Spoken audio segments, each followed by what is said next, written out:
프로젝트 중에 한 부분이었습니다. 주로 이제 발표를 할 내용은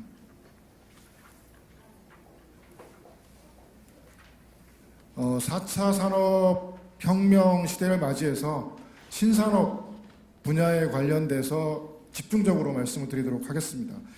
특히 그 인공지능 분야와 관련돼서 발표를 할 예정인데요. 한국의 상황은 나중에 이제 결론적으로도 말씀드리겠지만 한국의 상황은 주력 산업의 추격, 뭐 중국의 추격이라든지 경쟁력 하락의 문제가 지금 대두되고 있고 또 4차 산업혁명에 대응해서 다소 미흡한 부분이 있다라는 지적도 있고 그런 부분이 있기 때문에 지금 중국과의 협력에 의해서 신산업 분야에 어떻게 협력하는 게 적절할지에 대해서 논의를 해보고 좀 고민을 해보는 그런 자료라고 할 수가 있습니다. 산업협력, 그 한중 산업협력은 수직적 국제 분업 체계로 이해를 해서 그 방향으로 설명을 드리도록 이렇게 하겠습니다. 2015년에 발표한 2025 제조 2025는 이미 뭐 아시는 내용일 것 같고요. 제조업의 체질 개선과 첨단 산업 육성이 목표이고요. 2045년까지 이제 장기적인 목표지만 단기적으로는 핵심 기술과 부품을 그리고 소재를 국산화하겠다는 게 중국의 정부의 목표입니다. 2017년에 추가적인 로드맵이 발표가 됐는데 이것은 제 생각에는 뭐 추가적인 내용들이 좀 있긴 하지만 사실은 가장 제가 느끼기엔 중요한 거는 지역 간의 중복 투자를 방지하기 위해서 나온 자료가 아닐까 하는 생각이 들고요. 뭐 여기 있는 내용들을 참고하시면 될 것 같습니다.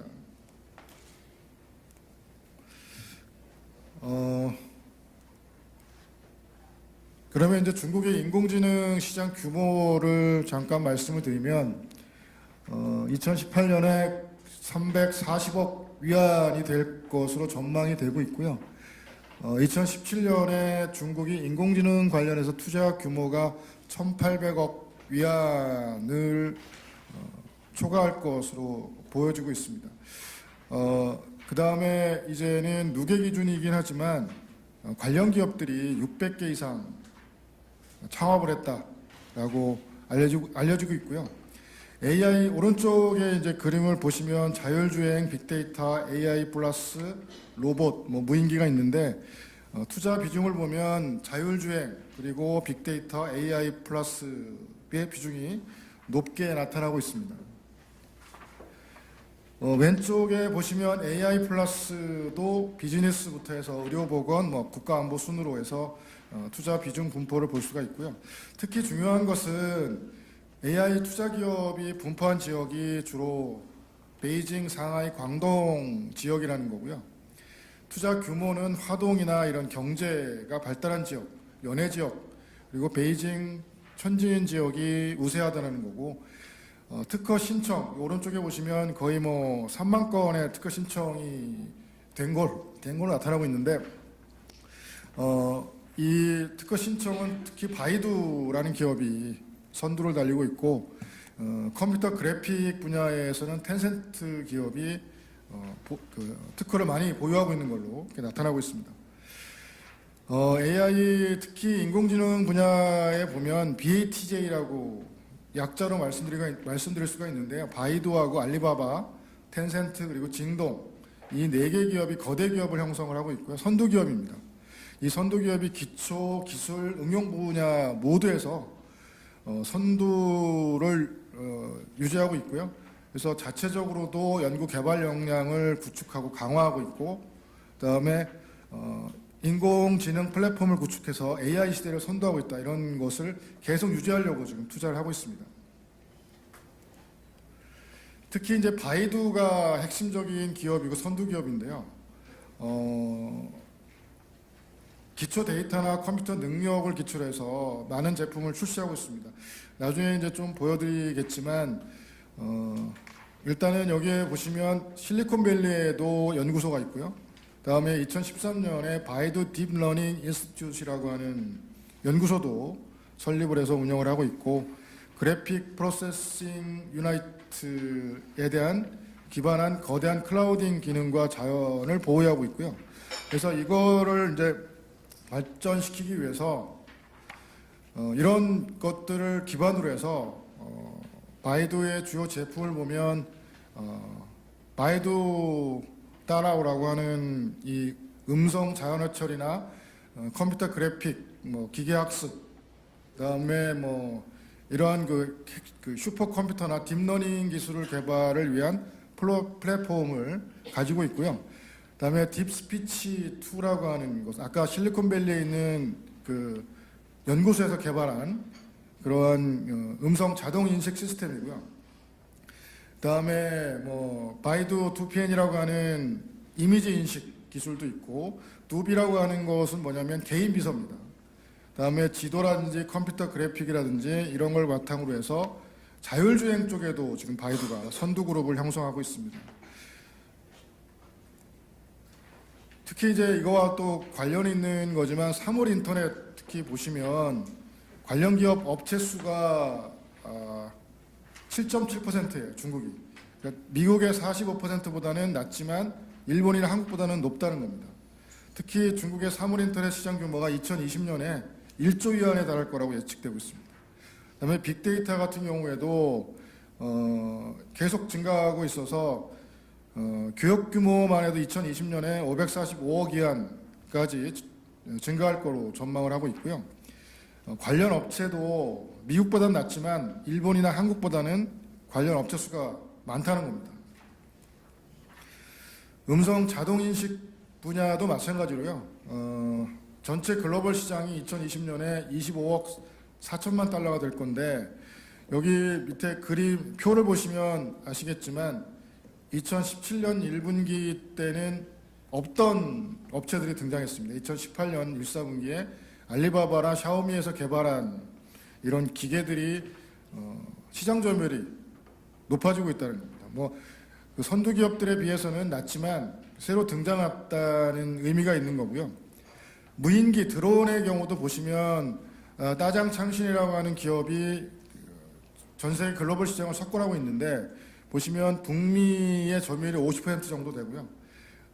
500에서 1000달러도, 그리고 뭐 1000에서 200달러, 뭐 각급 분야의 그 점유율이 36%, 뭐 67%까지도 이렇게 차지하고 있는 겁니다.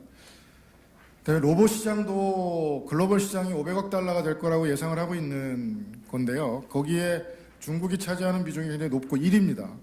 그래서 그림에 보시는 것처럼 중국이 가장 많은 것처럼 13만 8천 대, 2위가 한국이고 일본이 3위인데 비슷합니다.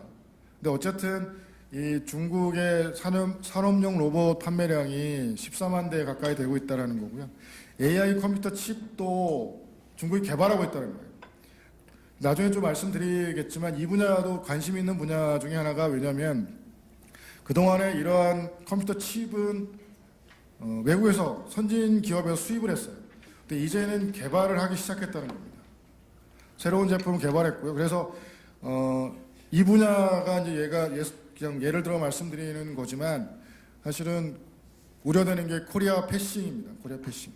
이제는 중국이 한국 제품 없이도 자체 개발뿐만 아니라 조금 더 기술력이 있는 기업의 제품을 쓰고 또 그 자체 개발한 것으로 대체할 수가 있다는 거죠. 이제 주력 산업의 경우에서는 한국의 주력 산업 기업과 협력을 할 수 있는 여지가 있었는데, 이제는 AI 분야라든지 신산업 분야에 있어서는 한국과 협력을 하지 않아도 될 수도 있다는 겁니다. 이제 그런 수준까지 됐다는 말씀을 드리려고 하는 거고요. 스마트 헬스도 마찬가지로 규모가 커지고 있는 산업이고, 스마트 팩토리도 중국 정부나 중국 기업에서 관심을 갖는 분야입니다. 그래서 AI 발전에 따라 전 세계 GDP의 15조 7천억 달러가 증가할 거로 예상을 하고 있는데, 2030년에 이 중에 7조 달러가 중국이 차지할 수도 있다는 전망이 있습니다. 네, 아까도 말씀드렸던 것지만 자율주행 부분도 중국이 규모가 가장 큽니다. 전 세계 1위를 보고 기록하고 있는 걸로 이렇게 추정이 되고 있고요.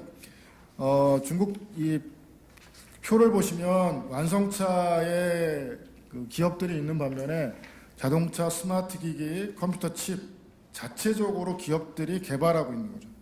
이런 참여하는 기업들이 있다라는 겁니다. 그래서 보시면 많은 기업들이 상대적으로 생각보다 기업들이 이런 제품들을 개발하고 또 완성체에 납품하고 있다라는 겁니다.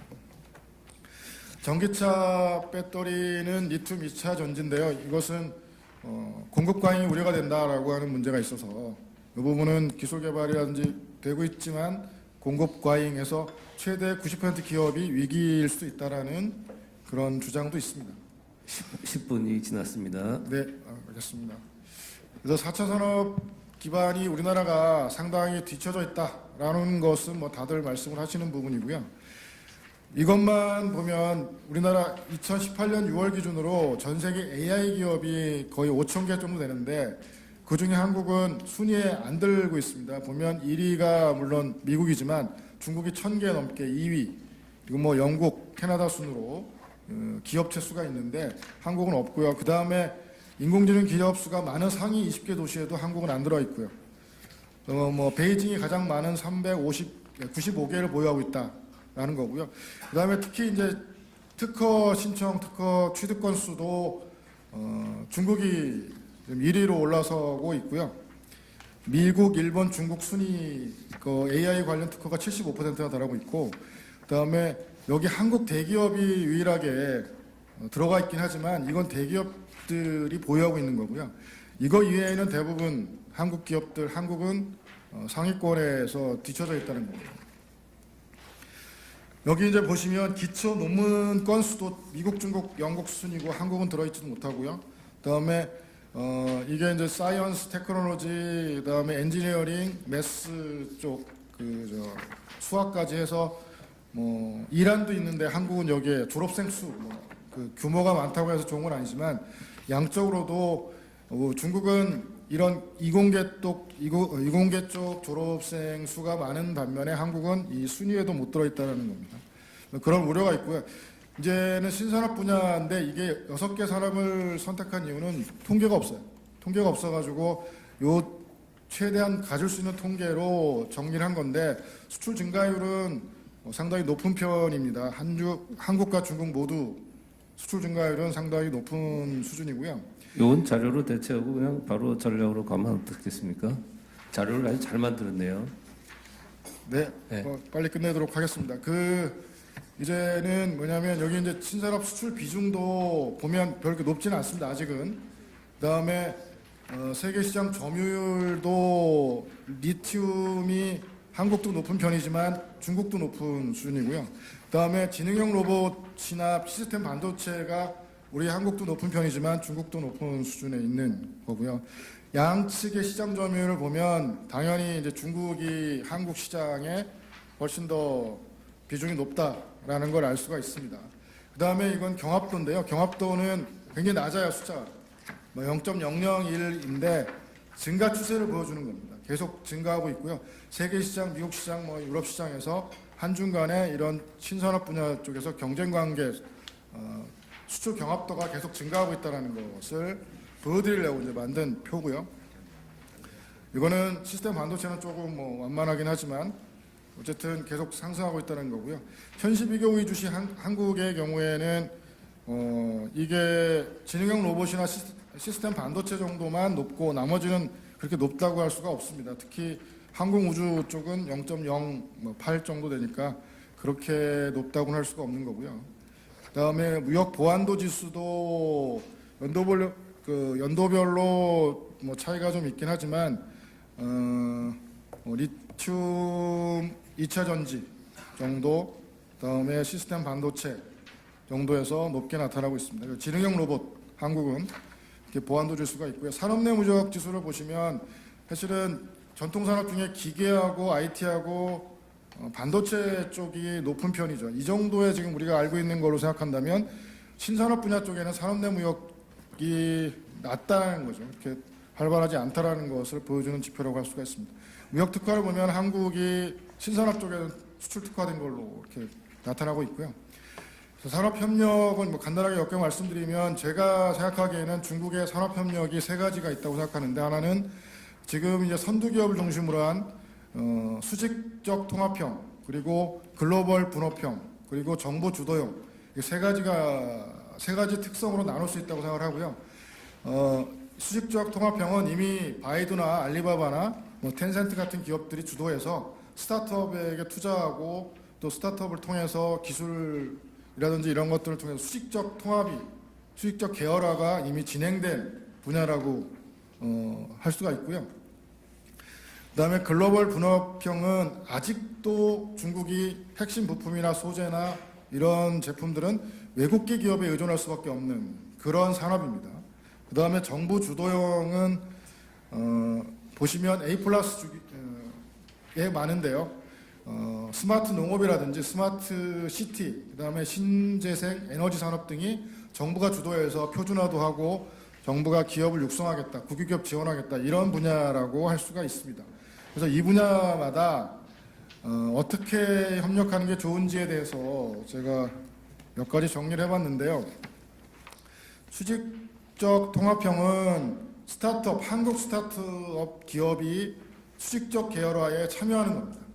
그런 참여를 할 수 있도록 한국에서는 육성하고 또 이러한 중국의 AI 관련된 거대 기업과 수직적 통합을 할 수 있도록 스타트업 지원을 혁신 체계를 구축하는 방향으로 가야 될 분야라고 할 수가 있고요. 글로벌 분업형은 뭐 대기업은 잘 알아서 하는 부분이 있으니까 핵심 부품이나 중간재를 공급할 수 있는 기술력을 갖춘 중소기업에 대한 지원 체계를 구축하는 겁니다. 정부 주도형은 이미 대기업들이 주도가 돼야 되겠지만 중국 주요 기업과 전략적 제휴, 수평적 분업 체계를 구축해서 진출하는 방안을 고려해야 될 것 같습니다. 그거를 이제 표로 정리를 한 내용이 이겁니다.